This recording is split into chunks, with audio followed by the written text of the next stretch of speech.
वो नीयत ऐसी हो कि वही नाम बेटे का हो, तो उसमें ये बात भी याद रखने के काबिल है कि चूंकि चारदा मासूमीन के नाम अस्माए गिरामी मैं वल्दियतों के उनकी माओं के नाम समेत उनके शजराए नसब समेत उस लौहे इलाही में पहले से महफूज है जिसको सैयदा के पास भेजा गया था।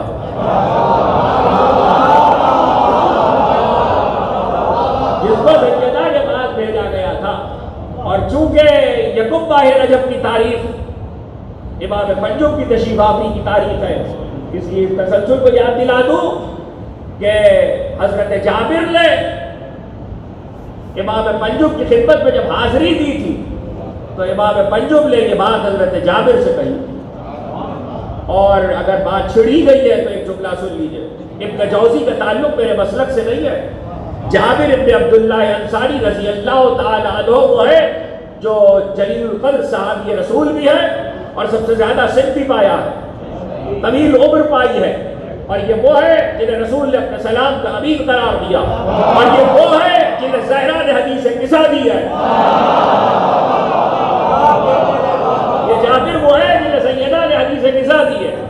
वो जाबिर अपनी कबीर सिनी में आखिर ज़माने में जब मोहम्मद बाकर से मुलाकात करते हैं तो जाबिर का सिल है और ऐसे में मोहम्मद बाकर का बचपन है। और इब्न जौजी जिसका ताल्लुक मेरे मसलक से नहीं है वो कहता है कि जिस वक्त मोहम्मद बाकर से मुलाकात की तो बीलाई जा चुकी थी, बीलाई जा चुकी थी। लेकिन एक लम्हा ऐसा भी आया है, वो तफसील वाकया मैं इस वक्त नहीं अर्ज करना चाहता, कि इमाम बाकर ने जाबिर के आंखों में हाथ फेरा तो बीलाई आ गई। थोड़ी देर के लिए बीलाई आ गई, ये तो सबने लिखा। लेकिन इब्न जौजी ने ये लिखा कि मोहम्मद बाकर के सामने हुजूरी पर जाबिर इब्न अब्दुल्ला अंसारी जैसी जलीलुल क़द्र सोहबत रसूल उठाई हुई शख्सियत ने मोहम्मद बाकर को देखकर हाथ ही नहीं चूमे, पाँव भी चूमे।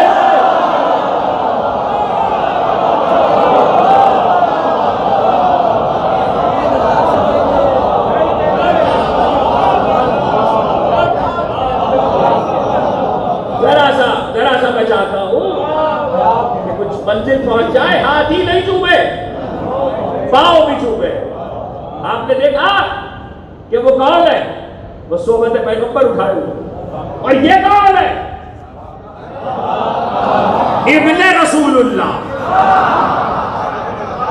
बरसल्ले रसूल। तो अब अगर बरसों के बाद, देखिए जमाना देख रहा है ना, तो बात पहुंची हुई है। अब ऐसे में अगर तारीख ये लिखे कि जिनका ताल्लुक मेरे मसलक से, मेरे दीन से, मेरे मजहब से न हो, और अगर मुस्तशरिकीन की किताबों में कोई देखना चाहे तो 1933 में किताब छपी। 1800 के आखिर में एक मुस्तशरिक का इंतकाल हुआ और वो दुनिया से गया। अंग्रेज है, किताब यहां से नहीं छपी। डोलिटसन 1933 में किताब छपती है, द शियत रिलीजन। जरा इस किताब को लोग याद रखें और ये पढ़ने के काबिल है। 450 सफ़े की किताब में उसने हमारे 12 इमाम का जिक्र किया। मैं इस वक्त उस किताब से सारी तफसील नहीं अर्ज कर सकता, लेकिन एक वाकया ऐसा जरूर सुना रहा हूं और शायद एक और वाकया भी अर्ज करना कि जो हजरत की हयात ही से मुताल्लिक़ नहीं है, बल्कि उलमा इस्लाम ने भी अपनी तारीखों में लिखा। तो 1933 में किताब छप रही है और वो लिख रहा है। और अगर आपको अरबी तारीख की किताबों में देखना हो तो उसमें भी मौजूद है, जिनका ताल्लुक मेरे मसलक से नहीं है, कि कुछ गुलाम मुतवक्किल के दरबार में, कुछ गुलाम है मुतवक्किल के दरबार में और वो खिदमत में मसरूफ है, लेकिन वो अरब के इलाकों के रहने वाले नहीं है, वो अफ्रीका के। और वो पहला मौका है कि अली नबी को दरबार में तलब किया गया। तफसीलात फिर किसी मंजिल पर। और जब हजरत आए हैं तो दो वाकयात आगे पीछे एक साथ हुए और करीब करीब के, इसलिए मैं उनको तरतीब से अर्ज कर देता हूँ।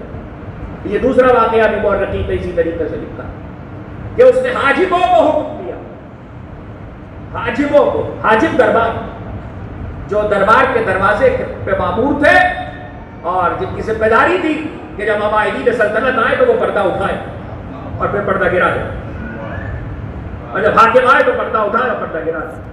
तो उसने कहा, तलब किया। अब कितने अरसे बाद तलब किया ये एक अलग तफसील है। पहली बार जब तलब किया तो दरबार से कहा, हाजिबों से कहा पर्दा ना उठा, पर्दा ना उठा। तो हाजिब इस बात पे मामूर है कि पर्दा नहीं उठाएंगे। और अली नकी को मदीने से बुलवाया गया है और बहुत अरसे कैद में रखे जाने के बाद अब जब तलब किया, उस तलब करने की भी कुछ वजूहात थी, वो बात मैं अर्ज करूंगा। अब जो तलब किया तो हाजिबों से कहा पर्दा कोई ना उठाए। तो अली नकी के कदम अक़दस का दरवाजे पर आना था कि हवा का तेज झोंका आया।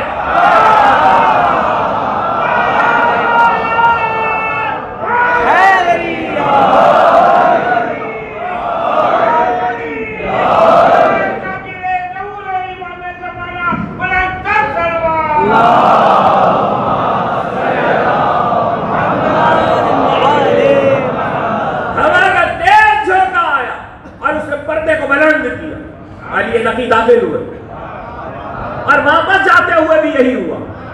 कुदरत ने बताया तेरे हाजिब और है, हमारे हाजिब और है।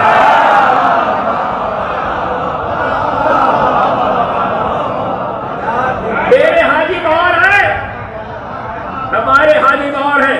अगर रुक जाऊं तो बहुत कुछ कहा जा सकता है, गुफ्तगू किसी और मंजिल की तरफ चली जाएगी।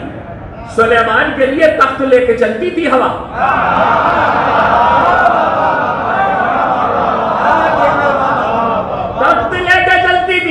अब जो दरबार में दाखिल हुए तो उन गुलामों ने देखा, उन गुलामों पर मुकर्रर था अबाए दीने सल्तनत में से बुल्तून। तो बुल्तून से मुखातिब होकर बाद में मुतवक्किल ने वो बात कही जो सुनाने जा रहा हूँ। ऐसे में एक मर्तबा देखा कि जैसे ही हजरत दाखिल हुए गुलाम दौड़े और गुलामों ने हजरत के दस्ते अक़दस को बोसा दिया और फिर कदमों पे गिर पड़े और पांव पे बोसा दिया।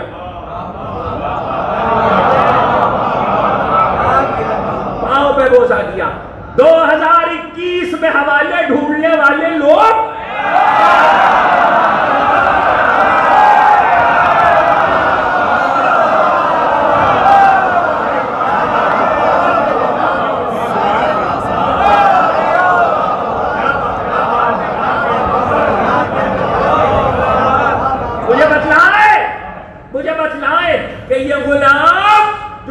दस्ते अक़दस को बोसा दे रहे हैं, पाए अक़दस को बोसा दे रहे हैं।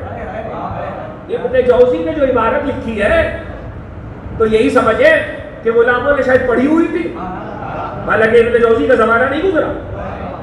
तो गुलामों को कहीं खबर मिली होगी कि हज़रत जाबिर ने ऐसा किया था। एक जलीलुल क़द्र सहाबी की सीरत है, तो हो सकता है कि उसे पढ़कर या सुनकर उस पर अमल किया हो। मुझे इससे बहस नहीं है, वाकया तो खुद बता देगा कैसे अमल किया।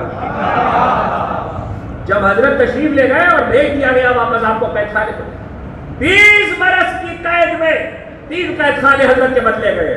और ये याद रखे मेरे बच्चे और नौजवान दोस्त, और किसी वक्त मैं 3 कैद खानों की तफसील सुनाऊंगा कि 3 कैद खाने बदले गए और हर कैद खाने की कैफियत अलग थी। लेकिन इस वक्त इतना अर्ज करना है, जब हजरत को वापस भेज दिया गया तो बुल्तून से कहा ये क्या किया गुलामों ने, इनसे जरा पूछो। इसलिए कि वो हाकिम की जबान नहीं जानते थे और हाकिम उनकी जबान नहीं जानता था।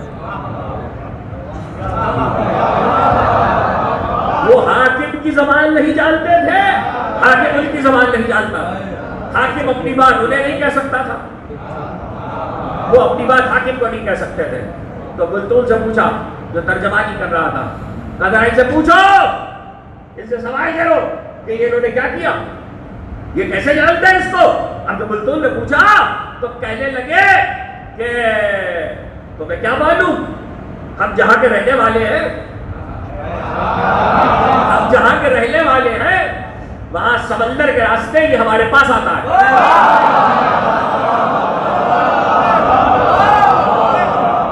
जिस किनारे में हम रहने वाले ये हमारे पास आता है। तो उसने कहा तुम्हारे पास काहे के लिए आता है? कि दो बातों के लिए आता है। एक तो ये कि हमें दीन बतलाने आता है,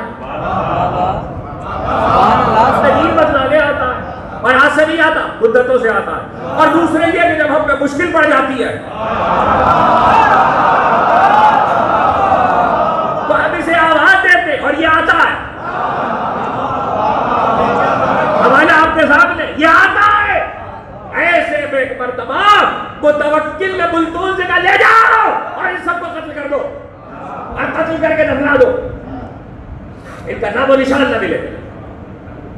इनको कत्ल कर दो, कत्ल करके दफना दो, नाम और निशान न मिले, इसलिए कि वाकया बाहर जाएगा।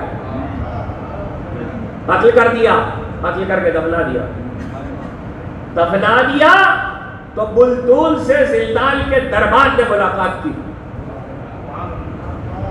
और वक्त वो था कि इत्तेफाकन या इंतजामन जैसे आप समझे बुलतूल कैदखाने की तरफ आ रहा था। तो कैदखाने की तरफ आया तो कहने लगा किधर आ रहे हो? दरबार ने कहा, दारोगा ने कहा किधर आ रहे हो?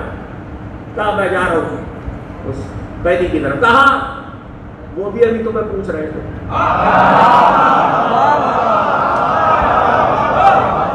वो भी पूछ रहे थे। अब जो पहुंचा तो एक मर्तबा कहता है खिदमत में हाजिरी दी और गुफ्तगू में इस वक्त नकल कर रहा। तो कहने लगे तो वो गुलाम क्या हुए? यूं ही पूछा कि वो गुलाम क्या हुए कि जिनके खिलाफ तेरे हाकिम ने हुक्म दिया था? बुलतूल कहता सबको कत्ल कर दिया और कत्ल करके दफन कर दिया। दफन कर दिया, दफन कर दिया, इमाम नकी ने कहा दफन कर दिया, कत्ल कर दिया। कहा कहने लगे अच्छा ये जिलदाल के बाहर फला मकान है, उस मकान पे चला जाओ।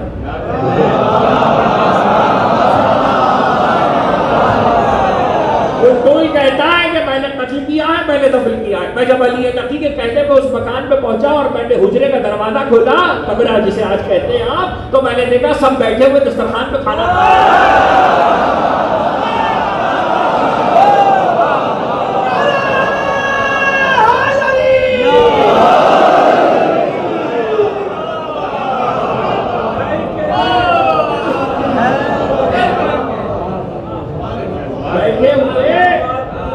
दस्तरखान पे खाना खा रहे हैं।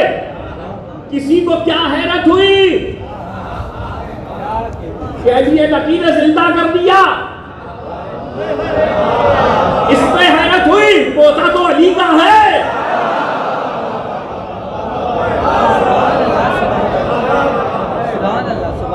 पोता तो अली का है। रोका था मैंने आपको दस्तबोसी पर और अबुल हसन अर्ज ये कर रहा था कि ये अलग बात है कि अगर बेटे का नाम हसन हो और बाप की कुनियत अबुल हसन है तो ये भी इस घराने का शियार है कि फख्र करें। बड़े लोग नजजुल बलागा पढ़े, दुनिया इस पे फख्र करती है कि मैं बड़े बाप का बेटा हूं। दुनिया इस पे फख्र करती है कि मैं बड़े बाप का बेटा हूं। मेरा बाप ये था, मेरा दादा ये था, मेरा परदादा ये था। नहजुल बलागा में कहने लगे खुतबा अमीरुल मोमिनीन का अबुल हसन, मुझे जानते हो मैं हसन का बाप हूं।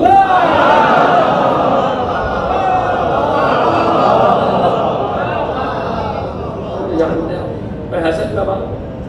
मैंने सूरह मुबारक में कसस की आयत को तिलावत किया है, सरनामा बयान किया, और जाहिर लफ्ज़ का तर्जमा ये है कि वलुरीदु अन तमुर्रा अलल लज़ीना इस्तुज़िफ़ू फ़िल अर्ज़ नजअलहुम अइम्मतन व नजअलहुमुल वारिसीन। हमारा इरादा है और इरादा ये है कि जिन्हें जमीन में कमजोर कर दिया जाए, मुस्तज़म, जिन्हें जमीन में कमजोर कर दिया जाए, हम उन्हें इमाम करार दें और हम उन्हें वारिस करार दें।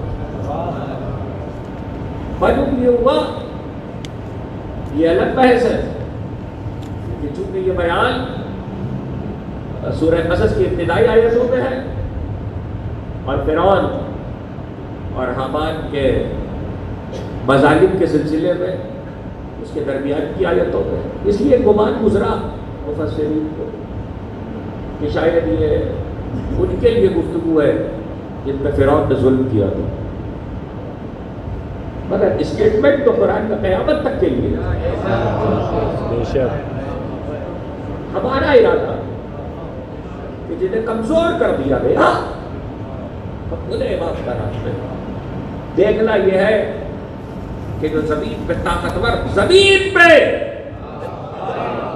जो जमीन पे ताकतवर हो गए उन्हें इमामत मिली है,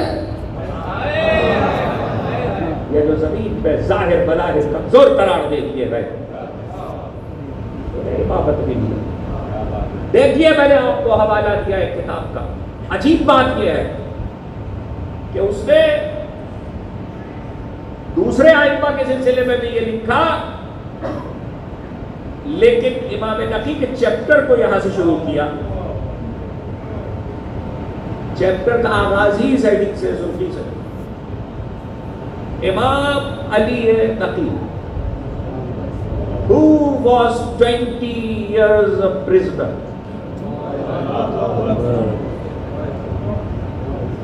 और उसके बाद उसने ये बात लिखी कि अस्करी एक नहीं है, दो है। इस मुख्तदर मजमे से पूछूं कि अस्करी क्यों है, अस्करी का लक़ब अस्करी क्यों है, तो अक्सरियत यही कहती नजर आएगी कि 11वें इमाम का लक़ब अस्करी है। और इसलिए है कि चूंकि हाकिम ने अपना लश्कर दिखलाया था और हजरत ने अपना लश्कर दिखलाया, और अस्कर चूंकि लश्कर को कहते हैं इसलिए लश्कर से लश्कर वाला अस्करी। उसने अजीब बात लिखी, उसने कहा हसन अस्करी से पहले अली नकी अस्करी। और ये मतालिब हमारे यहाँ भी मौजूद है और उलमा इस्लाम के यहाँ मुख्तलिफ तारीखों में मौजूद है। असल में अस्कर के लफ्ज पर खुद बाकायदा बहस है, इसलिए कि सुर्रमर्रा कैंटोमेंट था, सामरा कैंटोमेंट था, तो छावनी था। तो एक ख्याल ये है कि चूंकि उसका नाम अस्कर था, दूसरा ख्याल ये कि चूंकि महल्ला अस्कर था, वहां क़ियाम था, इसलिए अस्करी कहा जाने लगा। लेकिन ये बात गलत है कि अस्कर महल्ले में क़ियाम था, ये बात मैं बतला दूं। इसलिए कि जब हजरत को बुलाया गया है तो कैद में ले जाने से पहले खानु सालेक में ठहराया गया था, और खानु सालेक एक सराय थी, सराय, और सराय भी ऐसी थी कि जहां शहर का अशराफ जाना पसंद नहीं करता, ऐसी सराय थी। और अब बात छिड़ गई तो एक जुमला कह दी, जहां शहर का अशराफ जाना पसंद नहीं करता था। अबू हाशिम जाफरी को खबर मिली तो वो मुलाकात के लिए पहुंचे। तो देखिए कैसे मसाइल में फजाइल छुपे हुए। मुलाकात के लिए पहुंचे तो एक मर्तबा अबू हाशिम जाफरी उस जगह को और हजरत को वहां बैठा देखकर रोने लगे। तो इमाम ने कहा क्यों रो रहे हो? तो अबू हाशिम ने कहा बोला ये जगह आपके लायक थोड़ी है, ये जगह आपके लायक थोड़ी है। तो कहने लगे अबू हाशिम जरा नजर दोबारा दौड़ाओ।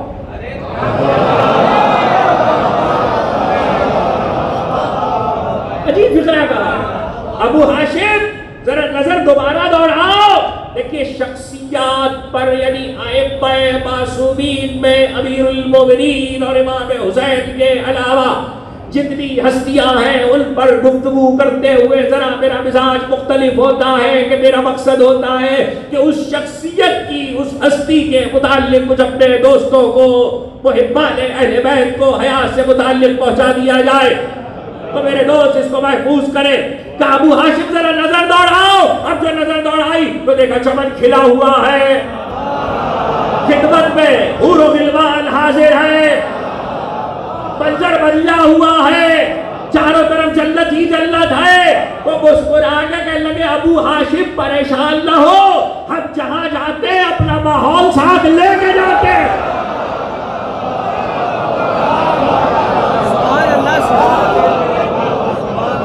मुझे कुछ कहने की इजाजत है।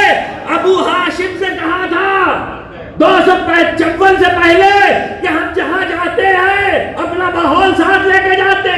इसका मतलब है ये जहां चले जाए जन्नत साथ चलती है। अब समझ में आया मजलिस में जन्नत का माहौल कैसे हो।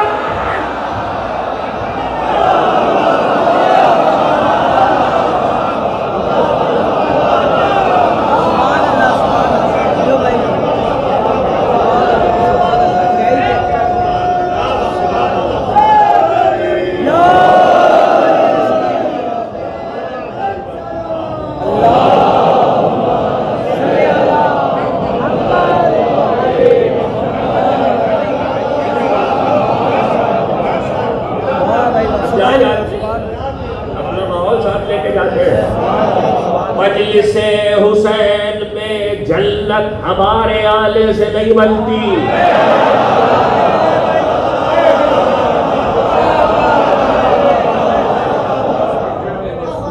हमारे आले से नहीं बनती। जाकिर खतीब आलिम शायर रजादार के आले से मजलिसे हुसैन जन्नत नहीं बनती। मालिक जन्नत के आले से जन्नत बनती है। उसके आने पर यकीन रखो, उसके कदम आएंगे तो माहौल बदलेगा। उसके कदम आएंगे तो माहौल बदलेगा। और अगर मैं आपसे आकर ये कहूं, फर्ज कर ले, अगर मैं आपसे आकर ये कहूं नहीं मजलिस तो होती है अहले बैत नहीं आते,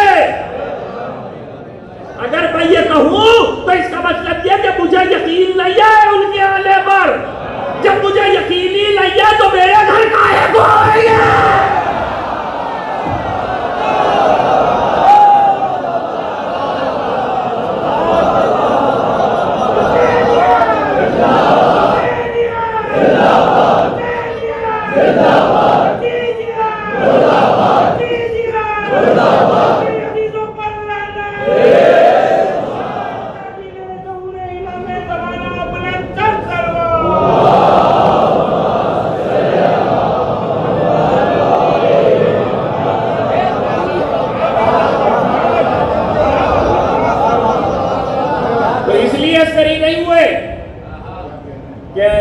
अस्कर में ठहराए गए थे, ये महल्ले का नाम अस्कर था, ये शहर का नाम अस्कर था।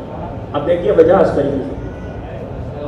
वो कहता है कि 20 साल की कैद की वजह से अस्करी हुई। अब ये बात सबके लिए हैरान बोला है कि 20 साल की कैद की वजह से अस्करी कैसे हो गए। कैद में रहे ना, और वो लफ्ज़ कुरान में याद रखिएगा, जिसे कमजोर कर दिया गया, जिसे कमजोर कर दिया गया। तो कैद में रहे तो कैद की वजह से अस्करी कैसे हुए। बस अब आपसे एक सवाल करता हूं। कल रात शब में गुफ्तगू करते हुए हुसैन के सज्जादिया कराची में ये सवाल किया था कि ये बतलाइए कि बड़े बड़े इख्तिदार रखने वाले, लाओ लश्कर रखने वाले, सतवत व जबरूत रखने वाले, बड़ी बड़ी दौलतें रखने वाले जो मुल्क चला रहे थे, वो नसब के जिम्मेदार थे, उनके पास सब कुछ था ना, सारे मसाइल थे, सारी सलाहियतें थी, लाओ लश्कर था, वुज़रा थे, अबायदीन थे, खजाने थे।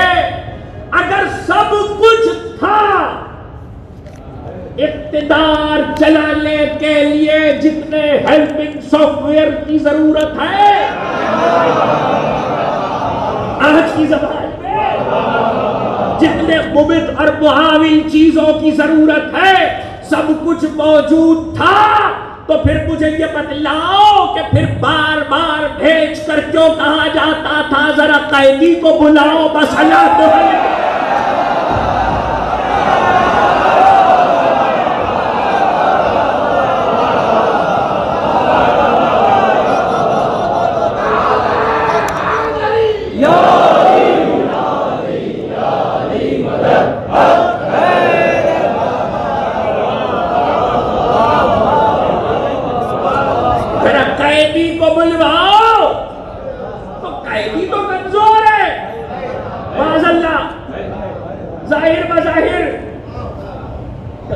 जाहिर पे वजाहत है, कैदी के पास क्या है? कैदी को बुलवाओ। तो कैदी क्या करेगा? चला आप रे तब मुश्किल आ गई है, मुश्किल आ गई है। अच्छा, मुश्किलों की भी किस्में थी। एक किस्म ये थी कि जाती मुश्किल हो गई है, बीमारी हो गई है, और कुछ इस किस्म के मामला। एक मसला ये था कि कोई फिक्री बहस छिड़ गई है, अकाइद में गुफ्तगू छिड़ गई है, फिक्री मामला छिड़ गए, वहां फैसला नहीं हो रहा। एक मसला ये था कि नहीं, अब वाकई इख्तिदार मुश्किल में फंस गया कि अगर आज किसी ने बदल न की तो फिर कभी ना निकलेगा। तो ये सारी मुश्किलों के लिए कैदी को बुलाओ। मामला ये हुआ कि बात यहां से चली कि वो तवक्किल को फोड़ा निकला, फोड़ा निकला, तो उसकी मां ने मन्नत मानी। ये मैं अपने मसलक की किताब से नहीं पढ़ रहा, वो तवक्किल को फोड़ा निकला तो उसकी मां ने मन्नत मानी कि ये सेहतियाब हो जाएगा तो मैं माले कसीर खर्च करूंगी राह खुदा। वो तवक्किल की मां थी मगर मन्नत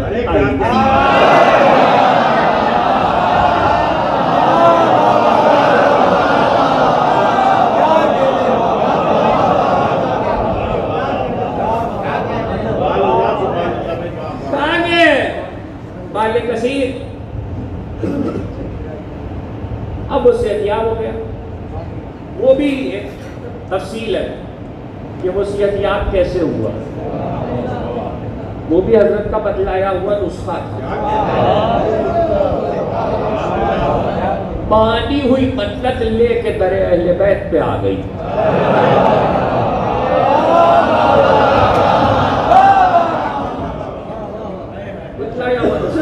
खैर, वो उस नुस्खे का इसका जिक्र नहीं करना। तो अब मसला ये है कि मन्नत पूरी कैसे हो। तो माँ ने कहा कि मैं माले कसीर खर्च करता हूँ। मुतवक्किल ने उलमा बुला लिए।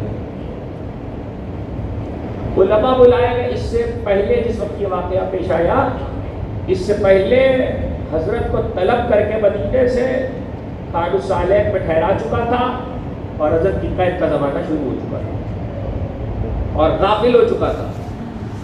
तो कहा कि माले कसीर, अब उलमा से पूछा माले कसीर, किसी ने कहा कि 80,000, किसी ने कहा 80 लाख। बहरहाल वो अदद बढ़ता चला, फैसला न हुआ। दरबार बगैर किसी फैसले के बर्खास्त हो गया। जब उठ के मुतवक्किल जाने लगा तो हाजिब, जिसका नाम सईद है, उसने कहा कि अगर इजाजत हो, ये दरबार की जबान है, मालूम नहीं आज के बच्चे वाकिफ है कि नहीं, ये जान की अमान पाऊं, अगर जान बख्शी हो, मुझे कत्ल न करो तो इजाजत है तो मैं इस मसले का हल लाऊं। कहा अगर तू ले आया तो 10,000 दीनार तुझे इनाम पे दूंगा, और अगर न ला सका तो तेरी गर्दन उड़ा दूंगा। वो गया और सीधा कैद खाने में आया। कहने लगा फरजंदे रसूल ये वाकया है। तो बाले कसीर कहने लगे जाओ मुतवक्किल से कह दो 80 दिरहम। बस 80 दिरहम कहा जाते। वो आया तो उसने कहा हाँ 80 दिरहम। तो दलील क्या है तेरे पास? दलील लेकर आ। अभी उसे नहीं पता कहा गया। ये फिर दौड़ा हुआ आया, इसकी सूरत देखी तो कहने लगे जा और जाके कुरान की आयत पढ़ देना उसके साथ ले। तब कौन सी? लक़द नसरकुमुल्लाहु फी मवातिन कसीरा। अल्लाह ने अपने हबीब महबूब रसूल से कहा कि हमने तुम्हारी कसीर मौकों पर मदद की है और वो 80 जंगे हैं।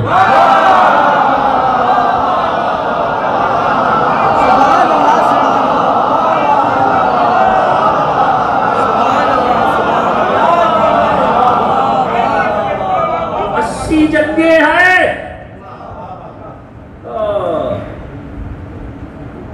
पहुंचा का ये दलील है। अच्छा इनाम तेरा हुआ, मुतमईन हो गया। लेकिन इमाम ने बतलाया कि कुरान के समझने का मरहला आए और लफ्जों तक पहुंचना हो तो फिर उनकी तलाश करो जो वारिसात ये वाकया बुनियाद बना था। अब मुतवक्किल ने कहा, किससे पूछ के आया?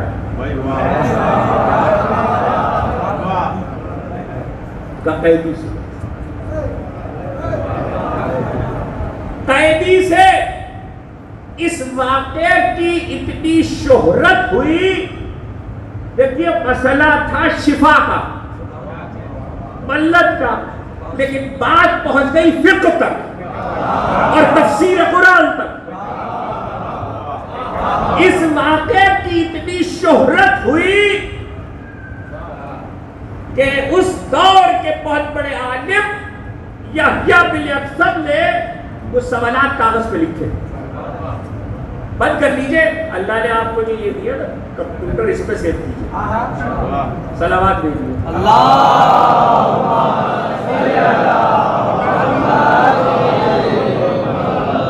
कुछ सवालात कागज पे लिखे और कागज पे लिखकर वो सवालात इब्न सिक्कीत को भेजे।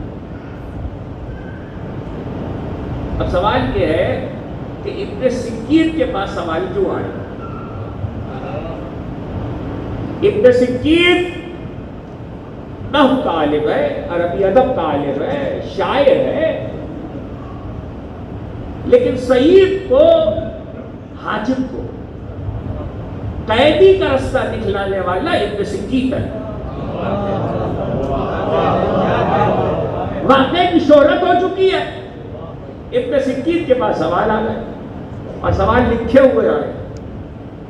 इब्न सिक्कीत सवाल लेकर एक मरतबा पहुंचे इमाम के पास। इमाम ने कहा इब्न सिक्कीत लिखो, और तारीखें कहती है कि डिक्टेट करवाया है, इमला करवाया है और इब्न सिक्कीत लिखते जाते हैं। सारे सवाल नहीं सुना सकता, 20 सवाल है, इस वक्त एक आध सवाल लिख लीजिए। और वो ये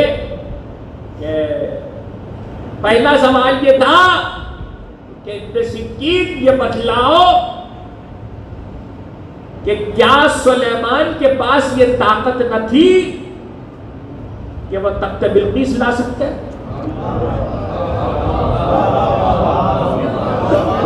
क्या सुलेमान के पास ये ताकत न थी कि वो तख्त बिल्कीस ला सकते? और अगर ये ताकत थी तो फिर क्यों कहा कि कौन लाएगा, जबकि वो अल्लाह के नबी थे? सवाल कागज पे था। इमाम ने कहा इब्न सिक्कीत लिखो, सुलेमान अल्लाह के नबी थे, ला सकते थे, लेकिन नबी खुद के होते हुए अगर किसी को किसी काम के लिए दावत दे या मामूर करे तो वो बतलाना चाहता है कि मेरा मसीह कौन है?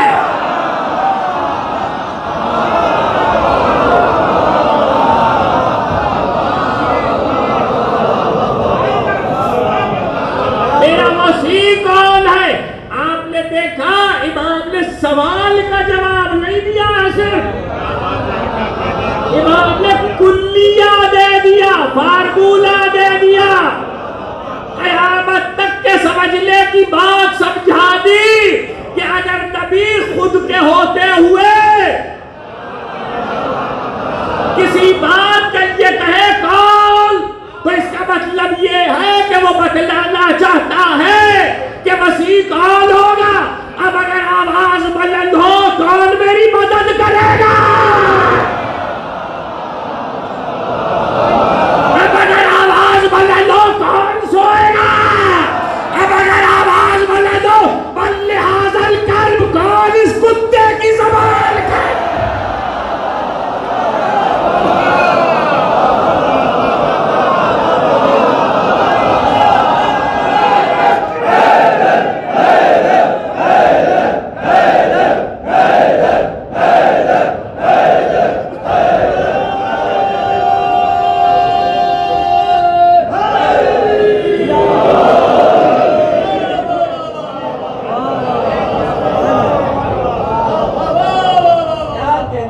नबी ये बतलाना चाहता है कि मेरा मसीह कौन होगा।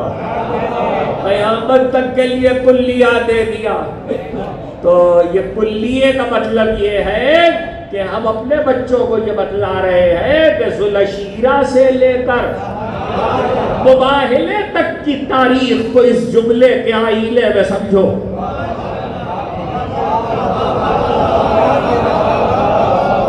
ज़ुलशीरा से लेके मुबाहिले तक की तारीख को इस जुमले के आईने में समझो।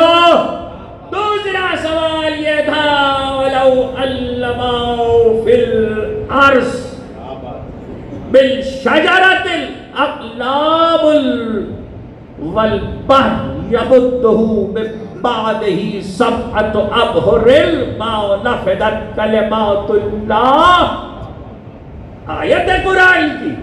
अगर कुरान ये कह रहा सूरह लुक़मान, अगर जमीन पर मौजूद सारे दरख्त कलम बन जाए और सारे बहर का मतलब दरिया भी है, समंदर भी है, सारे दरिया या समंदर रोशनाई बन जाए, तो आयत में साथ है नहीं सब तो अब हो रही सबके सब रोशनाई बन जाए। मा नफ़दत कलिमातुल्लाह, तो अल्लाह के कलिमात कभी तमाम नहीं हो सकते, कभी खत्म नहीं हो सकते। तो या बिल सब ने पूछा कि आखिर ये अल्लाह के कलिमात क्या है? आखिर ये अल्लाह के कलिमात क्या है?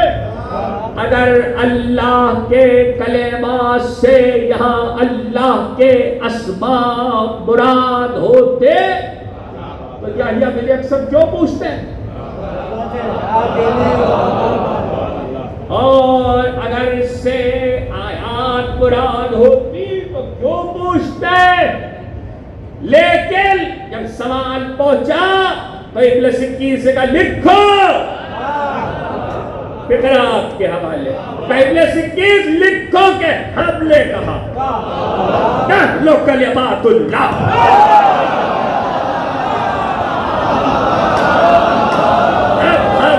हम है अल्लाह के कलिमात। अगर कलिमात पे रुकता तो इस पे गुफ्तगू बहुत देर हो सकती है। कुरान की आयतों को इस पहलू से लोग पढ़े, इस रुख से मुतालिया करें कि अब अल्लाह के कलिमात है। अब वापस चलिए आयत पर, जरा सा रोक रहा हूं। 73 फिरकों की हदीसों में ये बात मौजूद है कि अगर तुम तक हमारी कोई हदीस पहुंचे तो उसे कुरान से मिला के देखो, अगर लग्गा खाए तो कबूल कर लो, अगर कुरान तरदीद कर दे तो दीवार पर दे मारो।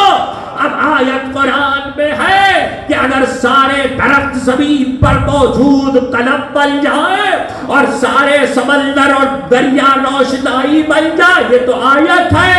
तो फिर कलिमात इलाही खत्म नहीं हो सकते। और अब हदीस क्या आई रसूल की, वो भी मौजूद है 73 फिरकों की किताबों में। अगर सारे दरख्त कलम बन जाए, सारे दरिया रोशनाई बन जाए, आसमान और जमीन वरग बन जाए, जिल्लो इंस मलक लिखने बैठे तो भी फज़ाइल अली खत्म नहीं।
नहीं हो सकते। देखिए, मुझे इजाजत दीजिए कि मैं इस मंजिल पर एक हदीस और सुना दूं। बात छिड़ गई है तो एक हदीस और सुना दूं, और वो ये कि हदीस ये है कि अल्लाह का रसूल मेराज पे गया, और जब काब कौसैन और अदना की मंजिलों से पैगंबर तूबा पे वापस आए तो नबी ने देखा कि एक नाकों की कतार जा रही है। यानी कतार का मतलब क्या कि नाके के पीछे नाका, नाके के पीछे नाका, नाके के पीछे नाका, कतार है, और हर नाके पर एक संदूक बार है, और संदूक पे कुछ बंद है। और ये बतला दूं कि एक नाके और ऊंट पर 4.5 मन वज़न बार होता है, 4.5 मन वज़न।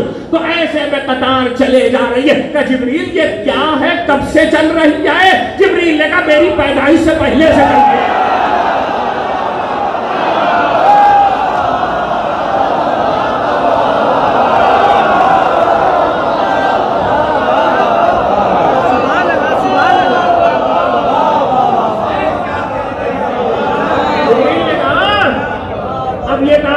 कीजिएगा कि घर जाके जरा जिब्रील की उम्र का हिसाब लगाइएगा,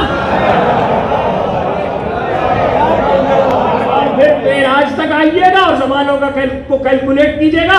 ये मैं इस वक्त नहीं उग रहा इस मंजिल पर, का मेरी पैदाइश से पहले से चल रही है।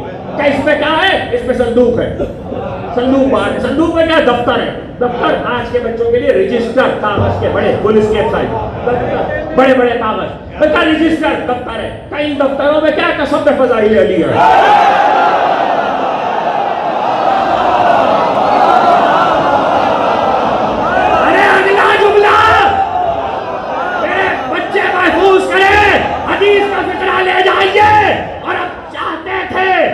पोते ने चाहा कि अस्ताद का जिक्र हो तो जुमला आप महफूज कीजिए कि जिब्रील क्या है, क्या इसमें संदूक है, संदूकों में क्या है? दफ्तर है, तो दफ्तर में क्या कसम में फज़ाइल अली है? क्या ये कतार कहाँ जा रही है? क्या ये फातिमा का जहेज है?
वैसे भी किसी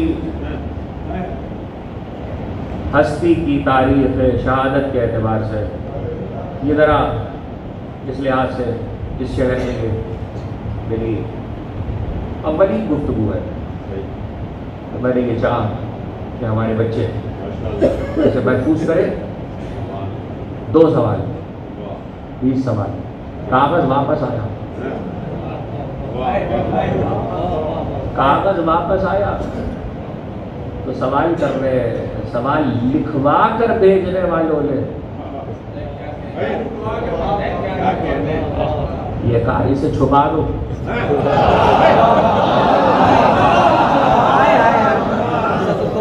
इसे छुपा दो।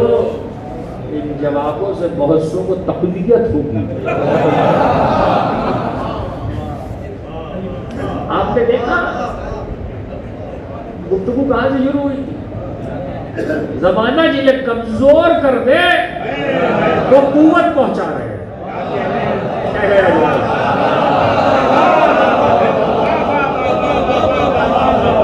देखिए मेरी इस फिक्र को याद रखे मेरे बच्चे, जमाना जिन्हें कमजोर कर दे वो कमजोर किए जाने के बाद भी कुव्वत पहुंचा रहे हैं। आले मोहम्मद का नाम लेकर अगर किसी दौर में तुम कमजोर कर दिए जाओ तो अपने जैसों से कुव्वत न मांगना।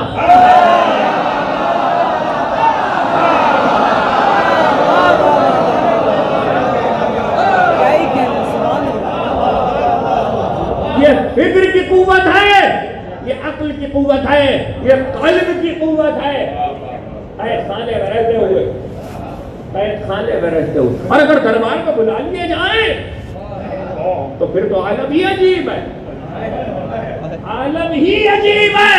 और वो ये कि मैंने किसी मंजिल पर कहा था कि सिमिलर वाकयात, यकसा वाकयात आमतौर पर मुअर्रिख नजरअंदाज कर देता है, और वो कहता है नहीं ये वाकया तो एक रानी ने उस इमाम के लिए भी लिखा, उस इमाम के लिए भी लिखा, उनके लिए भी लिखा, ये एक ही के लिए हुआ है या तो फिर किसी के लिए नहीं हुआ।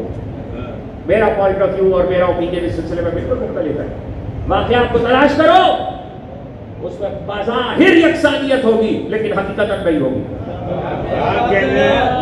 जिसकी एक मिसाल का अर्ज किया देता हूँ, चूंकि आज तारीख है और हस्ती का जिक्र है इसलिए अर्ज कर रहा हूँ, और वो ये इस सिलसिले में कोई इशारा अरबईन की मजलिसों में 2 साल कबल यहाँ कर चुका हूँ, लेकिन आज जरा ये बात तफसील से आगे इसलिए अर्ज कर रहा हूँ। और वो ये कि एक ही वाकया है और बज़ाहिर यकसा है। 7वें इमाम की हयात में भी मिलता, 8वें इमाम की हयात में भी मिलता और 10वें इमाम की हयात में। और वाकया इतना सा है कि रहमतुल लिल आलमीन के वारिस को गैस दिलाया गया।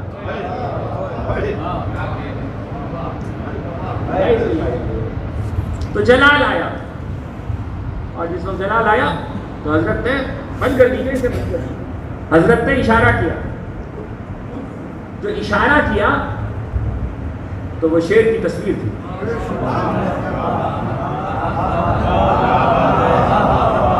अच्छा, इमाम दहुक का मामला ये है कि हजरत की हयात में शेर से मुताल्लिक़ वाक़या दोहरे तरीके से पेश आया है। दोहरे तरीके से, वो दोहरे तरीके से क्या है, इसको भी मुस्तशरीक़ीन ने भी लिखा और दीगर मुअर्रिख़ीन ने भी लिखा कि हजरत की हयात में एक वाक़या ये कि बरकत सबा एक कठहरा है, कठहरा जो दरिंदों का, और उस कठहरे में हजरत को भेजा गया। और कठहरे में हजरत को भेजे जाने का सबब ये हुआ है कि ये भी वाक़या मैं अपने मसलक की किताबों से नहीं पढ़ रहा। सबब ये हुआ है कि एक औरत है जिसने ये दावा किया है कि मैं ज़ैनब बिन्त अली, ज़ैनब बिन्त अली, तो उससे पूछा गया कि भाई ये ज़ैनब बिन्त अली होने का तू दावा कर रही है तो जरा ये तो बतला कि इतने दिल तक इतना सिद्धू ने पाया, कहाँ मुझे दुआ दी थी मेरे अजदाद ने। अब चूंकि बात खानदान अहले बैत से मुताल्लिक़ थी ना, तो फैसला बाहर से कैसे होता।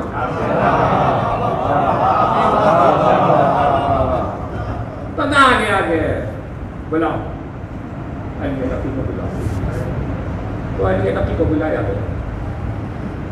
जब हजरत को बुलाया गया, देखिए ये बात बड़ी अहम है, काश कभी इस वाक़े की जुज़ियात पे गुफ्तगू हो सके कि ये बात बड़ी अहम है कि एक औरत इस खानदान की एक शख्सियत होने का दावेदार है और अपने नसब को इनके नसब से जोड़ रही है। अब वो फैसला नहीं कर सकता जो इस नसब पे ना हो। मैं कुछ कह रहा हूं, घर का मामला है तो फैसला घर से होगा। बस यही बदलाना है, घर की बातों पे फैसले घर से होते हैं।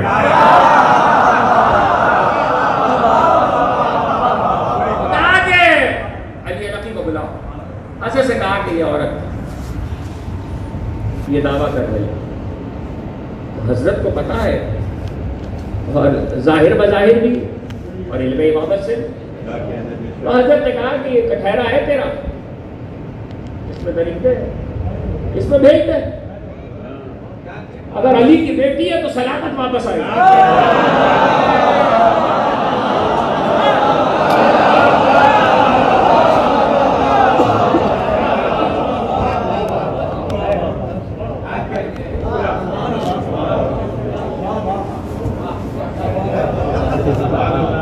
कुछ कहने की इजाजत है? अगर अली की बेटी है तो सलामत वापस आएगी। मतलब क्या था? मतलब ये था जो दमिश्क के दरिंदों के मुंह से इस्लाम को सलामत ले।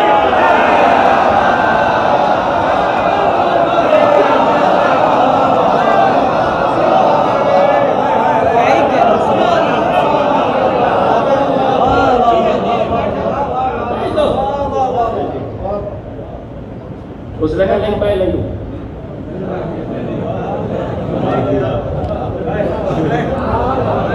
क्यों?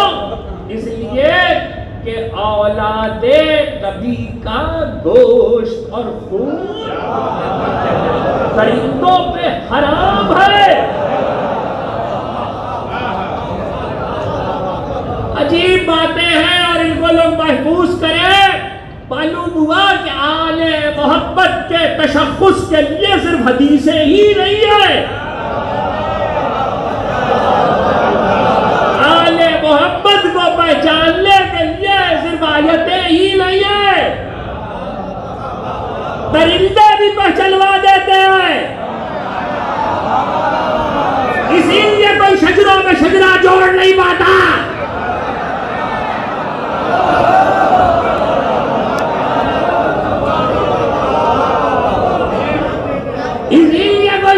शजरा जोड़ नहीं पाता। तो किसी ने कहा मुतवक्किल मौका अच्छा है, मौका अच्छा है। इस वक्त अगर ये बात इन्होंने कही है तो इनको भेज दे। अगर मारे गए तो तेरा रास्ता साफ हो जाएगा, वरना सच तो पता चल ही जाएगा। कहा तूने अच्छा कहा तो पता कैसे चले कि जो बात आप कह रहे हैं वो सच है? तो पहले आप जाइए। हजरत उठे, दरवाजा खुला, दरिंदों ने कटहरे में दाखिल हुए। कदम रखना था, दरिंदों ने आके कदमों पे सजदा कर दिया।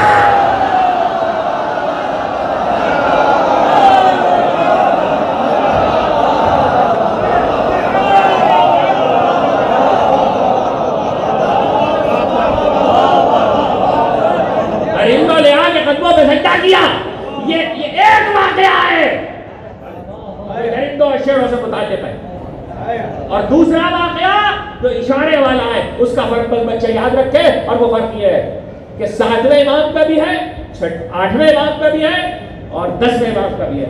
फर्क है, और फर्क सिर्फ एक लफ्ज में है। क्योंकि मैंने वाकयात को बहुत तलाश किया तो फर्क ये है कि 7वें इमाम के जिस दरबार में जब आपको बुलाया गया था तो आपके सामने हाकिम जहां बैठा था उसकी मसनद की पुष्ट पर शेर की तस्वीर थी और एक शेर की थी। ये फर्क है, एक शेर की थी। 8वें इमाम के जब दरबार में बुलाया गया तो वो भी पुष्प पे तस्वीर थी, लेकिन 2 शेरों की। वहां 1 शेर की थी, यहाँ 2 शेरों की थी। और 10वें इमाम को जब मुतवक्किल ने बुलवाया तो मसलक की पुष्प पे तस्वीर कालीन में नहीं थी, मुतवक्किल के गांव तकिए पर जिससे टेक लगाया गया था उसके गलाफ पे शेर की तस्वीर थी। जरा सोचो, शेर यहां से आएगा तो इख्तिदार का क्या होगा?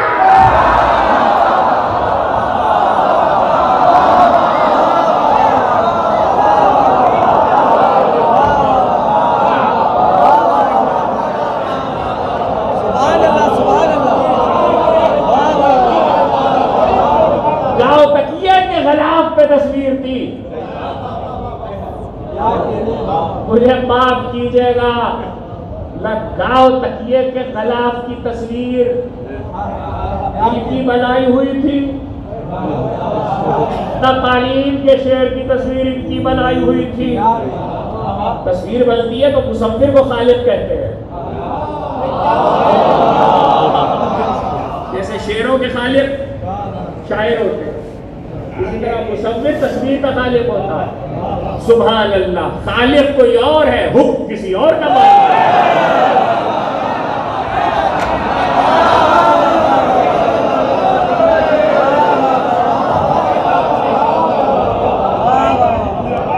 अपनी बंदी से करीब हो गई, खालिक कोई और है, हुक्म किसी और का मालिक है। तस्वीर है तस्वीर। अब बहस करते रहिए कयामत तक, अदब में गई कि फना में गई, बहस करते रहिए। इसलिए कि जो करा है उसका हिसाब तो होना है, जो मरा है उसका हिसाब तो होना है। तो शेर फाड़ के खा गया और निकल गया और फिर तस्वीर हो गया। तो शेर तो तस्वीर हो गया, जिसे खाया वो क्या हो गया?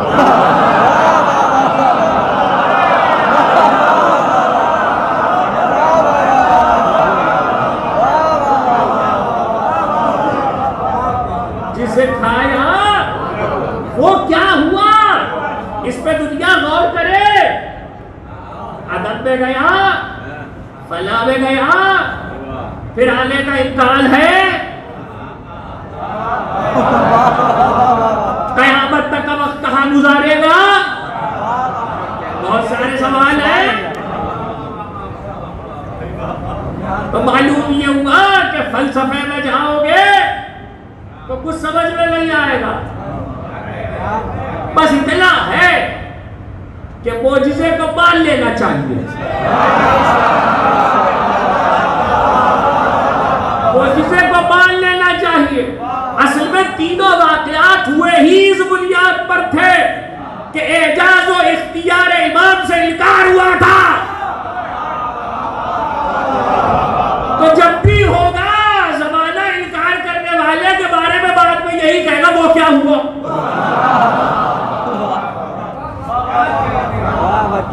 वो क्या हुआ? इसलिए कि ये अहले बैत की तारीख, और जब जलाल आ जाए रहमतुल लिल आलमीन के फर्जंद को, तो वाक़ई बुनियादी तौर पर यकसा है, लेकिन एक फर्क है। मुतवक्किल के दर में जब दरबार में बुला लिए 20 बरस की कैद है, और 20 बरस की कैद में बार बार मसला दरपेश है और बार बार बुलाया जाए। और आपको पता है कि ये वो दौर है जिसके लिए बहरहाल सारे मौलवी में लिखा है, जिसमें कोई कलाम नहीं है, जिसका ताल्लुक मेरे मतलब से नहीं है, कि करबला मुअल्ला पे, जरा सा 2 जुमले मेरे बच्चे सुन लें, करबला मुअल्ला पे जियारत पर पाबंदी लगा दी और कहा कि दरिया काट के लाओ नहर, जो कब्र हुसैन को बहा के ले जाओ, और दरिया लाया गया काट के, मगर पानी ने तवाफ किया कब्र हुसैन,